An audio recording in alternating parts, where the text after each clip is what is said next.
साध संगत जी, प्रेम से कहना धन निरंकार जी।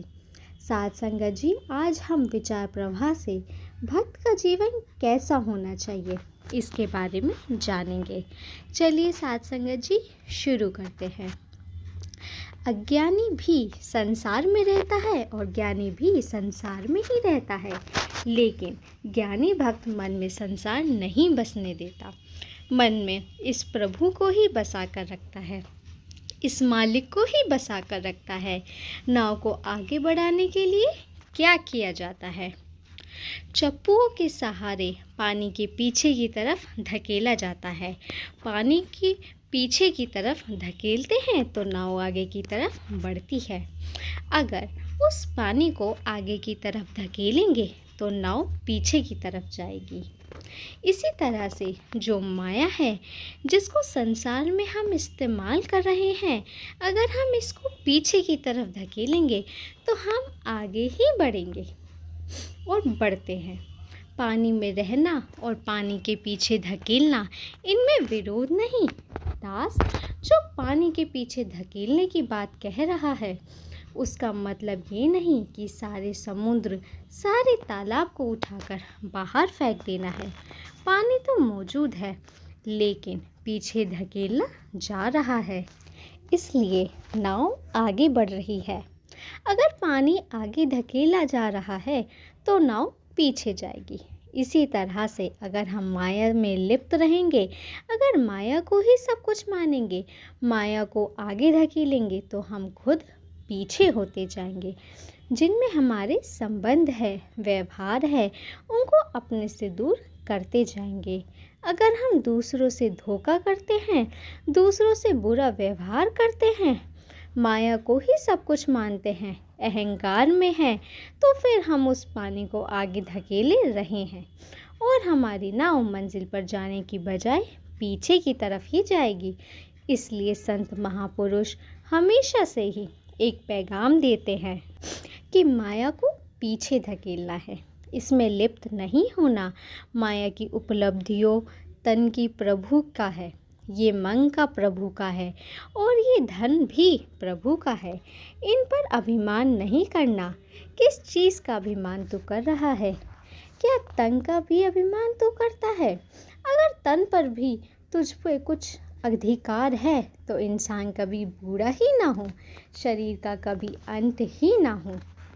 अगर धन का तुझे अभिमान खाए जा रहा है तो आज इस धन के द्वारा तू दूसरों पर जुल्म किए जा रहा है। इस धन के द्वारा तू सोचता है कि मैं किसी को किसी तरह भी न चालूँगा, मैं किसी को क्या समझता हूँ। तो ये अभिमान भी व्यर्थ है।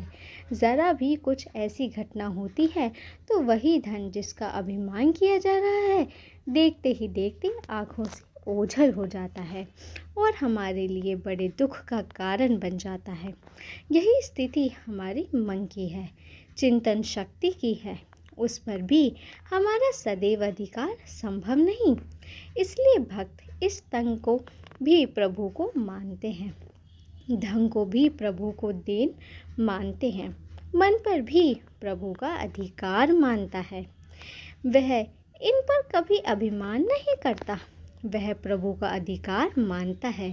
वह इन पर अभिमान नहीं करता, बल्कि हमारी भक्ति की नाव आगे बढ़ाई जाती है, मंजिल तक पहुंचती है। भक्त हर तरह के अहंकार को पीछे धकेलता है। तन मन धन के अहंकार को, जाति वर्ण आश्रम के अहंकार को, खान पान पहनावे के अहंकार को, त्याग के अहंकार को, यहाँ तक कि ज्ञानवान होने के भी अहंकार को वह पीछे धकेलता है और वह आगे ही बढ़ जाता है। भक्त के दिल में मान सम्मान की, यश कीर्ति की कोई लालसा नहीं होती। वह अहंकार में रहित होता है, विनम्र होता है। कबीर जी ने एक स्थान पर भक्ति के जीवन की चर्चा की है। उनके अनुसार भक्त महापुरुष इतना नम्र, इतना सहनशील होना चाहता है जितना रास्ते में पड़ा रोड़ा होता है। फिर कहा है, अगर रोड़ा भी बना तो परोपकार क्या होगा? रोड़ा तो किसी के भी पाँव में लग सकता है। कहने लगे कि तू धूल बन जा, खह बन जा।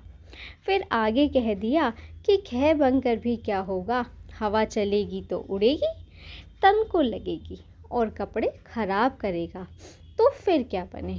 कहने लगे तू पानी बन जा, पानी की समान हो जा। फिर कहा पानी से क्या होगा, पानी भी कभी गर्म हो जाता है, कभी ठंडा हो जाता है। ठंडा पानी तो चैन दे रहा है, लेकिन पानी जब गर्म हो जाता है तो वो शरीर पर छाले डाल देता है। फिर अंत में कहा कि हरि का दास हो जा, जो हरि ही जैसा होए।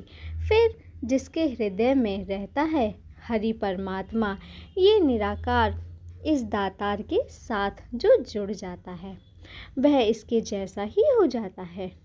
निर्विकार निरंकारी, उसके मन में अभिमान, द्वेष, द्वेष की भावनाएं समाप्त हो जाती हैं।